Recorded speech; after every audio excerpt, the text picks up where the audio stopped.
KSRTCയുടെ AI powered WhatsApp ticketing സംവിധാനം ഇന്ന് നിലവിൽ വരും. ഇന്ന് തിരുവനന്തപുരത്ത് വെച്ച് നടക്കുന്ന ചടങ്ങിൽ മന്ത്രി CP ജോൺ പദ്ധതി ഉദ്ഘാടനം ചെയ്യും. KSRTCയുടെ 24 മണിക്കൂറും പ്രവർത്തിക്കുന്ന കസ്റ്റമർ കെയർ ടോൾ ഫ്രീ സേവനമായ 149ന്റെയും നവീകരിച്ച കൊറിയർ സംവിധാനത്തിന്റെയും ഉദ്ഘാടനവും മന്ത്രി നിർവഹിക്കും. വിശദാംശങ്ങളുമായി ആതിര രാധാകൃഷ്ണൻ ചേരുകയാണ്. ആതിര, അങ്ങനെ നമ്മുടെ KSRTC വികസന പാതയിലാണ്. പുതുതായി AI പവേർഡ് വാട്സ്ആപ്പ് ടിക്കറ്റിംഗ് സംവിധാനവും കൂടാതെ കൊറിയർ സംവിധാനമൊക്കെയും ആരംഭിക്കുകയാണ് അല്ലേ?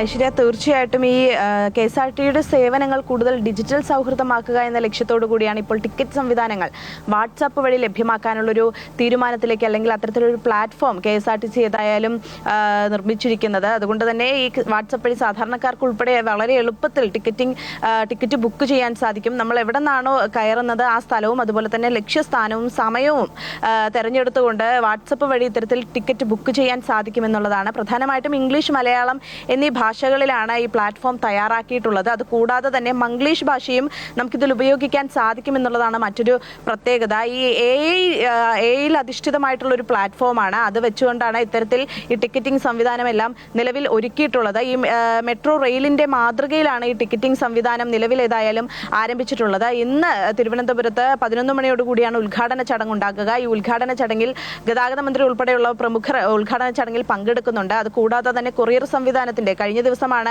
KSRTC സ്വന്തം നിലയിൽ കൊറിയർ സേവനങ്ങൾ നടത്തുന്നു എന്നുള്ള പദ്ധതി പ്രഖ്യാപിച്ചത്. അതിന് പിന്നാലെ ഇന്ന് തന്നെ ആ കൊറിയർ സംവിധാനത്തിന്റെയും ഉദ്ഘാടനം ഏതായാലും നിർവഹിക്കും. സാധാരണക്കാർക്കുൾപ്പെടെ കൃത്യമായ രീതിയിൽ ടിക്കറ്റിംഗ് ബുക്ക് ചെയ്യാനുള്ളൊരു സംവിധാനം കൂടിയാണ് KSRTC നിലവിൽ ഒരുക്കിയിരിക്കുന്നത്. അതിന്റെ ഉദ്ഘാടനം നടക്കുന്നതോടുകൂടി ഇന്നു മുതൽ തന്നെ സേവനങ്ങൾ ആളുകൾക്ക് ലഭ്യമാകുമെന്നുള്ളതാണ് മനസ്സിലാക്കാൻ സാധിക്കുന്നത്. അത്തരത്തിൽ പൂർണ്ണമായും ഒരു ഡിജിറ്റൽ സംവിധാനത്തിലേക്ക് KSRTC മാറുന്നു എന്നതിനുള്ള ഉദാഹരണം കൂടിയാണ് ഈ പദ്ധതി.